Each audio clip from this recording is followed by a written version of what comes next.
霊夢、やばい。スマホ、冷蔵庫に入れてた。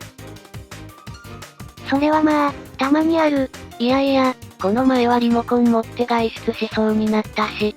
ちょっと待って、それはさすがにうっかりの域を超えてるかも。これって、もしかして脳が、バグってる？実はね、若い人でも若年性認知症ってことがあるの。しかも、最初はストレスかもってスルーされやすいのよ。やば。